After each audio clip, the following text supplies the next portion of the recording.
At one point or another, every chess player has wondered, what is the worst professional chess game ever? You would assume it's a game where both players are incredibly drunk and can't string two good moves together. But as shown by people like Magnus Carlsen, grandmasters are still capable of playing incredible chess even if they've been drinking. So what is the worst game? Well, it happened in 1892 between American grandmaster and then world champion William Steinitz and Russian grandmaster Mikhail Chigorin. The game itself is not that bad. Both of these players are grandmasters after all, but let me set the scene. The game between these two players was a penultimate world championship match. If Steinitz wins, he retains his world title. If Chigorin wins, it would literally be next game wins. Both of the players would have had 9 wins each, and you need 10 to be the world champion. What makes this even worse is there were no timers in this era of chess. If you really wanted to, you could take a whole day for each of your moves. Watch until the end, because I genuinely believe that everyone watching this video would find a better move than this grandmaster did. The game starts with the moves e4, e5, and it gets crazy on move 2. Keep in mind that this is a world championship match,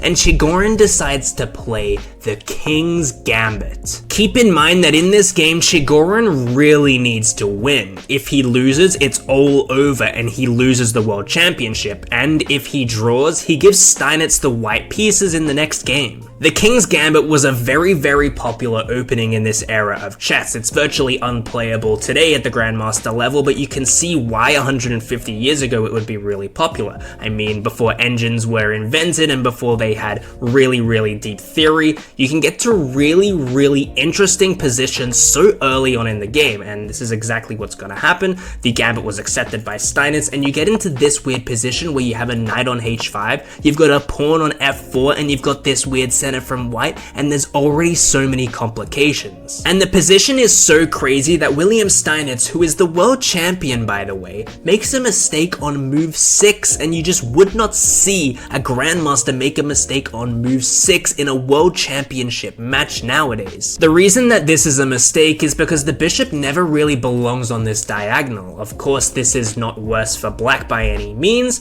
but you should really keep your bishop here and play the move d6. You open up your bishop, you attack the central pawns from white, and if they take, you can develop your bishop, and now you've got free development. You're defending this f4 pawn, which you might just end up keeping in the long run, but if it was on g7, you would just be staring at 2 central pawns and not doing a whole lot. You probably always hear people saying that a knight on the edge of the board is really bad, but I don't even think that's really the case in this position. I mean, this knight is anchored down by this pawn, it's guarding this pawn, and it's also a really active piece. It can't be kicked away by g4 because you play en passant, and this is just such a weird position to chip away at. Instead, the bishop is obviously fianchettoed, and Chigorin decides that he wants to castle. He's putting pressure on this pawn long term, but eventually this knight's defense is not going to be sufficient. Now is the time to play d6 and open up this bishop and chip on the center, but unfortunately for Steinitz, just takes is very good for white. Now there's an isolated pawn for black, and white really doesn't have any problems. The issue is for Chigorin, every piece and every pawn that gets traded off the board, it becomes much easier for Steinitz to draw the game, which would benefit Steinitz a lot because he would get the white pieces in the following game. So instead he plays actively and plays the move knight c3. Chess.com thinks it's an inaccuracy, but you can see where he's coming from. He needs to develop his pieces, and he needs to really go after Steinitz here. This is where things start to get interesting. After Steinitz castles, Chigorin retreats his knight, and now he's attacking this pawn here. He's also attacking this knight, and if the knight was captured, it would double the pawns, but Steinitz comes first. You can't take this pawn if I defend it with another one, and if you take, I'm going to trade off your queen, and you're going to have a very difficult time achieving all your plans. Remember, unless Chigorin has a plan, a queen trade is really unideal as it inches closer to a draw. First, Chigorin snaps off the knight on h5 that's been sitting there defending this pawn for a while with the light square bishop. There is not really a reason to keep this light square bishop on the board. This bishop doesn't need counteracting at all, and you damage black's pawn structure, so why not take this knight? Now this knight no longer defends this pawn, but this pawn does, so Chigorin has no choice but to trade off the pawns and trade off his queen, recapturing with the knight. Steinitz now needs to catch up on development and plays the move knight c6, and Chigorin decides that he wants to take the pawn that's hanging on f4 that the knight was guarding for so long. Both players continue to develop their minor pieces until they're in their optimal positions, until we get to one specific moment where the knight goes to d5, threatening the c7 pawn. Steinitz defends this by taking the pawn with his bishop. You cannot take back with your bishop because after rook takes and knight takes, your knight is now trapped. So this is not something that Chigorin would be wanting. Instead of taking back, he can fork here, and now he's immediately forking the two rooks, and if you take with your bishop, I'll take with my bishop, and my bishop can get all the way out, and there is no chance that it's going to get trapped. This is played in the game. Rook c8 comes, the bishop retreats, and this is where things get a little bit shaky for Steinitz. He plays the adventurous knight d4, which is the best move in the position. He's now threatening knight takes c2 check, and you might just think, oh,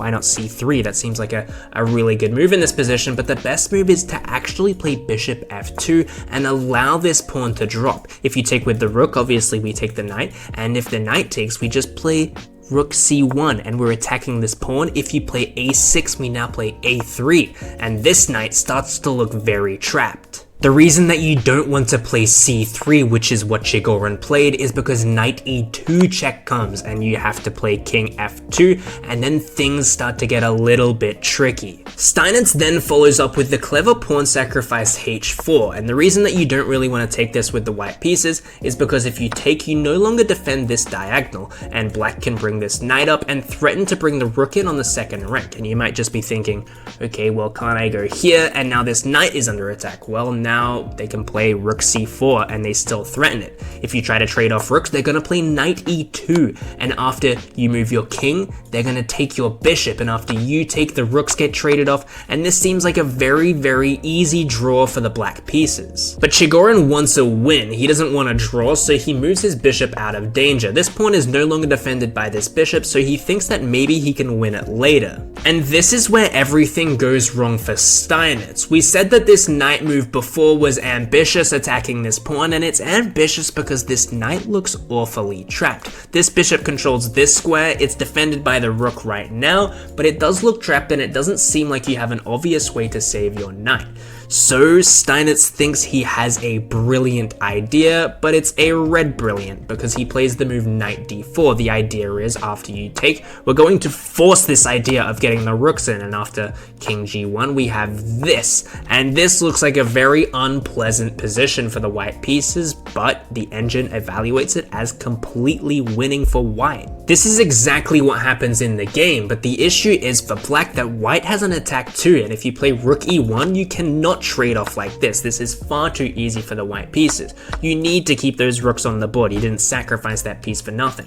So Steinitz plays rook takes g2, and it's very important to note that this bishop is holding the h2 square, so the king can shift over to h1, and this bishop, emphasis on this bishop, holds this square, which stops checkmate.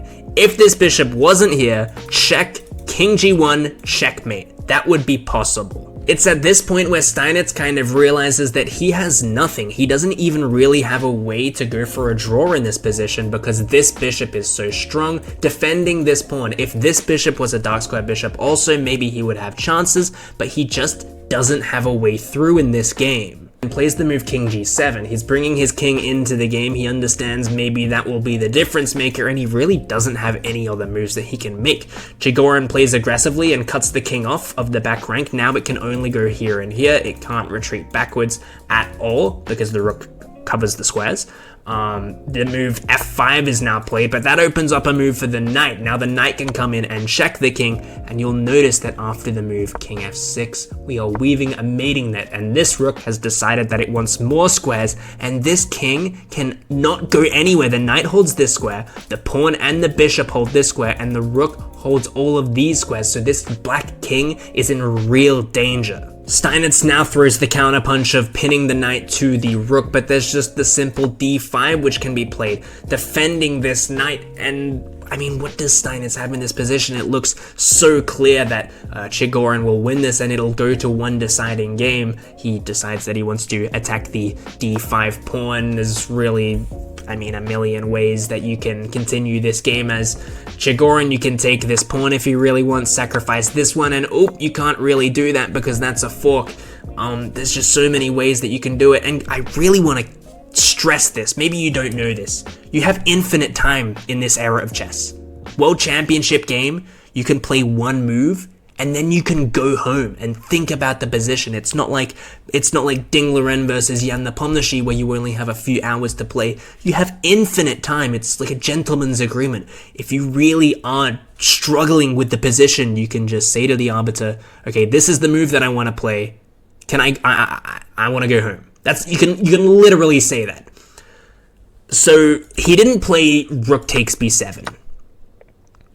In a world championship match, Grandmaster Mikhail Chigorin played a move that anyone watching will find a better move than.